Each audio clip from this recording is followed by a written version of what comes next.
I think America should host the World Cup every year. No way. They don't care about soccer out here. Go to Europe and watch a soccer game out there and you'll see the energy in the atmosphere. There's objectively not a better place to watch sports than America. Like LA, for example, is a very safe place to watch sports. Bro, they're playing in the hood. Does anybody find it crazy that Europeans coming to visit America for the World Cup appreciate America more than Democrats? One of the most famous European soccer fans, and yes, I will say soccer because I refuse to say football in America. I think the best part is a lot of these Europeans coming over to America aren't just doing the classic tourist, go to the big blue democratic city. They are going through rural America. They're realizing how much culture America actually has, and they're digging it. They were told America was too loud, too divided, too careless to understand the world's game. Then World Cup 2026 put them on American roads, inside American stadiums, beside American strangers, and something cracked. What if the country Europe was taught to doubt became the place they did not want to leave? And what does it say when Europeans start begging for World Cup 2030 to come back to America? Road trip fever. The funny thing about many European fans arriving in America for World Cup 2026 is that the first compliment often comes before the match even begins. They may have spent years hearing that the United States is chaotic, unsafe, too spread out, too car dependent, too loud, too excessive, and somehow always one documentary away from collapse. Then they land, sit in a rental car, watch 6 lanes open in front of them, and suddenly the country they were warned about starts looking suspiciously well prepared for a global party. In Europe, going to a football match has its own beautiful rhythm. In London, fans squeeze toward Wembley through trains and packed platforms. In Milan, the journey to San Siro carries the feeling of an old football city breathing through narrow streets. In Paris, around Parc des Princes, the match feels tied tightly to the density of the neighborhood. That is part of Europe's charm. The stadium rises out of the city like a memory everyone already shares. America gives visitors a different kind of theater. The road itself becomes part of the show. A match day can begin with coffee in a hotel lobby, a drive down an interstate, giant green signs hanging above the lanes, pickup trucks rolling beside family SUVs, flags and windows, GPS calmly giving orders like a tiny airport controller, and a line of cars moving toward the stadium with the patience of people who know there is enough room for everybody. To someone raised on compact cities and train timetables, that can feel almost unreal, like the country stretched its arms and said, "Relax, we built space for this." That is where the media image starts to fall apart. Foreign coverage often frames American size as a flaw, as if distance automatically means loneliness or waste. But during a tournament, size becomes a gift. The United States has more than 4 million miles of public roads, including an interstate system stretching over 48,000 miles. For World Cup crowds, that is not just asphalt. It is the bloodstream of a country built to move people, luggage, buses, rental cars, RVs, families, flags, coolers, and the occasional European fan still trying to understand why the parking lot is larger than his hometown supermarket district. Then comes the truly American twist. Parking does not behave like parking. In many European cities, finding a spot near a major stadium can feel like solving a puzzle designed by a very tired city planner. In America, the parking lot turns into the pregame chapter. There are rows of cars, people laughing beside open trunks, food smells drifting through the air, and enough open space to make a visitor feel that the day has been prepared for him before he even buys a drink. This is why Europeans begin praising America with a slightly surprised face. They were told the country was too big to understand. Then World Cup 2026 shows them that too big can also mean generous, flexible, welcoming, and strangely addictive. After a few weeks of moving through America like this, home may still be home. But the American road starts to feel like a freedom they did not expect to miss.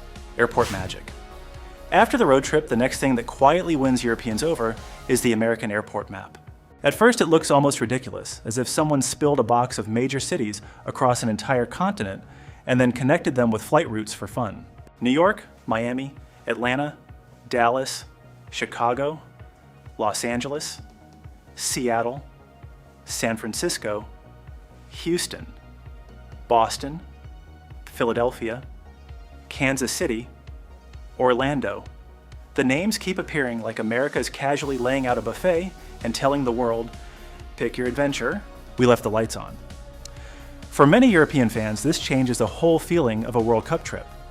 In Europe, football travel often has the charm of short distances. A supporter in London can look at Paris, Amsterdam, Brussels, or Madrid and feel that the continent is stitched together like a familiar scarf. Trains, budget flights, buses, compact city centers, old streets, pubs near the stadium, everything feels close, historic, and beautifully packed together. America does something else entirely. It spreads the experience wide open. It turns one tournament into a cross-country movie where the airport is not just a place you survive before baggage claim, but the first doorway into a different version of the country. That is why the media image begins to look strangely thin. For years, many Europeans were fed the idea that America is too big, too confusing, too difficult to navigate, too much trouble unless you were born with a driver's license in one hand and a gallon drink in the other. Then they arrived during World Cup season and realized that the same scale they were taught to laugh at is exactly what makes the country exciting. A fan can land in New York and feel the electric rush of the East Coast. Another can fly into Miami and step into heat, palm trees, ocean air, and a match day that feels like soccer walked into a beach party wearing sunglasses. Someone heading to Dallas or Houston meets a Texas-sized welcome where even the airport seems to clear its throat before saying anything small. There's a reason this feels addictive. America gives visitors the rare feeling that one country contains several trips at once. In Italy, going from Rome to Milan changes the mood, the food, the accent, and the architecture, but the scale still feels European. In America, moving from Atlanta to Los Angeles can feel like changing the channel from Southern hospitality to Hollywood sunlight. Chicago brings that Midwestern steel and lake confidence. Seattle gives cooler air, coffee energy, and mountains standing in the background like quiet security guards. The country does not ask travelers to choose one flavor. It hands them the whole shelf. For World Cup 2026 visitors, this becomes more than convenience. It becomes emotional. They came expecting the America they saw through headlines, the one described as broken, angry, and impossible to understand. Instead, they find airports that move oceans of people, cities ready to welcome strangers, and a travel network that makes a global tournament feel not squeezed into America, but expanded by America. That is the twist many patriotic Americans love to see. The very things outsiders mocked, size, distance, ambition, excess, suddenly become the reasons visitors want to stay longer. And maybe that is why some Europeans begin joking a little less when they say the World Cup belongs here again. After a few weeks of flying between American cities, the journey itself becomes part of the romance. You do not just visit one host city, you collect versions of America, one boarding pass at a time, until going home starts to feel like leaving a movie before the final scene. Giant stage. By the time European fans reach the stadium, something funny has already happened inside their heads. The America they were told to expect, messy, careless, too flashy, too fake, has somehow managed to move them from airport to highway to parking lot with the confidence of a country that has hosted chaos before and made it buy a ticket. Then they look up at the stadium, and the last little piece of doubt quietly packs its suitcase. This is where the comparison becomes delicious. In Europe, football stadiums often feel like old churches with floodlights. Anfield in Liverpool has that tight, emotional pressure where the stands seem close enough to breathe on the players. San Siro in Milan feels like a giant concrete memory. Beautiful because it carries the weight of decades. Camp Nou in Barcelona has always had the aura of a football kingdom. Those places are not just buildings, they are family albums made of steel, grass, and noise. But American stadiums bring a different kind of seduction. They do not whisper history into your ear. They walk in through the front door wearing a Super Bowl ring and ask where the cameras are. MetLife, AT&T, SoFi, Mercedes-Benz. These arenas feel less like venues and more like national declarations with cup holders. The roof curves like a spaceship decided to settle down. The screens are so large that a fan in the upper deck can inspect a replay with the seriousness of an FBI analyst. The concourses feel wide enough for people to move without apologizing every 3 steps, which to some European visitors may feel like a luxury normally reserved for airports and royal weddings. This is why the praise becomes emotional for Americans. For years, many Europeans were told that the United States did not truly understand football because it called the sport soccer, used giant entertainment systems, sold too much food, and treated game day like a full production. But during World Cup 2026, those same habits begin to look less like misunderstanding and more like preparation. America did not shrink the sport. America gave it a louder microphone, cleaner restrooms, brighter lights, faster service, better crowd flow, and a stage big enough for the whole world to notice. The addictive part is the feeling that everything has been scaled for the fan, not just the player. In some European grounds, the beauty is in the closeness, the pressure, the old walls, the songs rolling over tight rows of seats. In America, the beauty is in the permission to spread out and enjoy yourself without feeling guilty about comfort. You can bring your family, find clear signs, see the action from far away, grab food without missing half your life in a line, and walk through a building that seems to have already thought about where everyone needs to go. That kind of design changes the way visitors judge the country. The media may keep showing them a tired version of America, always angry, always broken, always one argument away from disaster. Yet here they are, standing inside a stadium that feels polished, organized, generous, and almost annoyingly impressive. It becomes harder to laugh at American excess when that excess is helping 80,000 people have a smoother, safer, more memorable day. And maybe that is what makes Europeans start saying the World Cup should come back here again. They are not just admiring big buildings, they are realizing that America's bigness has a purpose. It creates room for noise, room for families, room for strangers, room for celebration, and room for a sport that once doubted this country to become even larger than it was before. Refill madness. The most dangerous American idea for a European visitor may not be the giant stadium, the highway, or the parking lot party. It may be the moment someone hands him a large soda and says, with no drama at all, that he can fill it again. For many Americans, that sentence is so normal, it barely deserves eye contact. For a visitor from London, Paris, Amsterdam, or Madrid, it can sound like the restaurant has briefly lost control of capitalism. This is where American game day culture becomes strangely lovable. In Europe, stadium food often has a practical charm. At Wembley, a hot pie and a pint can feel like part of the ritual. In Munich, a bratwurst before the match makes perfect sense because Germany understands sausage with the seriousness of a national institution. In Spain, plenty of fans still love the simple beauty of a bocadillo, the kind of sandwich that does not need fireworks because it already knows its job. These traditions are real, warm, and familiar. Then America shows up with nachos under a landslide of cheese, chicken tenders, burgers tall enough to require a strategy meeting, BBQ smoke drifting through the air, pizza slices that look like they were cut from a family mattress, and drinks so large a European fan may instinctively look for a cup holder with emotional support. The funny part is not just the size. The funny part is how casually Americans treat abundance, as if generosity should come with a lid, a straw, and access to more ice. That is the deeper cultural shock. European media often trains people to see American excess as proof of foolishness, waste, or bad taste.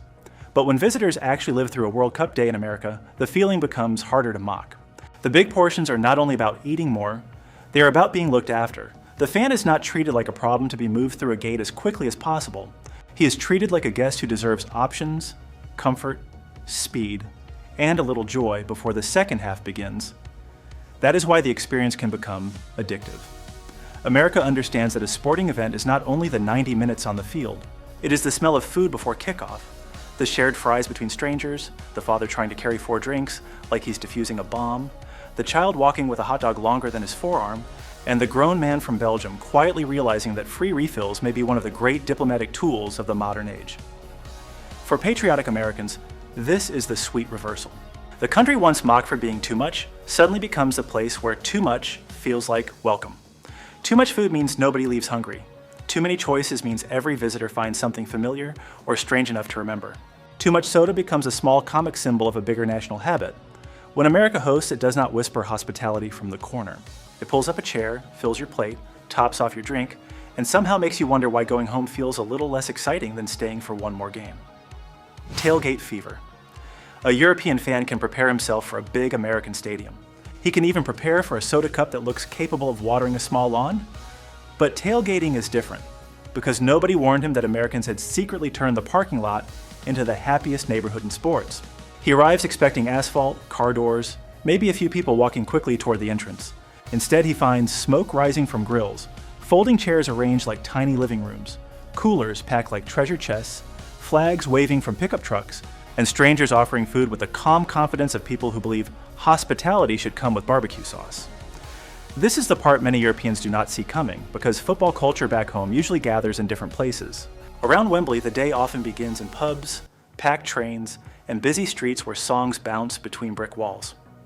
In Dortmund, fans move towards Signal Iduna Park in a yellow river of scarves, beer, and old matchday habits. In Madrid, the mood around the Bernabeu feels urban and stylish, with cafes, sidewalks, and that late Spanish energy that refuses to hurry for anyone. Those traditions are beautiful because they belong to their cities. America's version feels like the city has been moved outside and given a grill. A parking lot, which should be the most boring piece of land in civilization, suddenly behaves like it has a personality. One family has ribs smoking beside an SUV. A group of friends is playing cornhole with the seriousness of Olympic archers. Someone's uncle is standing by the grill as if the future of the Republic depends on not burning the burgers. A tourist looks around and realizes the match has not even started, yet people are already living inside the memory they came to make. That is why tailgating becomes so addictive. It gives visitors permission to slow down before the spectacle. Modern travel often pushes people from airport to hotel, from hotel to stadium, from stadium back to bed like luggage with shoes. Tailgating interrupts that rush. It says the event begins before the ticket scanner, before the anthem, before the first whistle. It gives people time to meet, joke, eat, compare jerseys, ask where someone is from, and discover that the cold, divided America they saw in foreign headlines is also a place where a stranger might hand them a burger because the grill made one extra. For patriotic Americans, this is a quiet kind of vindication. The same country mocked for being too loud, too friendly, too much, and too obsessed with space turns that space into community. The parking lot is not fancy, and that is exactly why it works. It feels democratic in the most American way: pickup trucks beside rental cars, families beside traveling fans, locals beside visitors, everybody sharing the same smoke, the same heat, the same pregame excitement. No velvet rope, no stiff ceremony, just 1,000 small welcomes happening between coolers and lawn chairs. After a few weeks of World Cup 2026, it becomes easy to understand why some Europeans start talking about America with affection. They came for soccer, but the country kept giving them extra chapters. The highway was a chapter, the stadium was a chapter, the refill cup was definitely a chapter with a sequel, and tailgating became the chapter they wanted to reread. Because once you have seen Americans turn a parking lot into a festival before noon, going back to a normal match day can feel a little too tidy, like eating Thanksgiving dinner from a lunchbox. Fanzone spell. The Fanzone is where many Europeans stop comparing America to home and start enjoying America on its own terms. In London or Paris, football crowds often gather around pubs, squares, metro stations, and old streets that already know the songs by heart.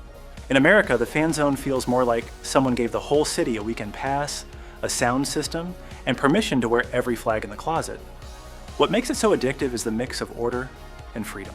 You can have police presence, security lines, food trucks, portable restrooms, giant screens, families with kids, tourists with cameras, and fans from 5 countries singing near each other without the whole thing feeling stiff.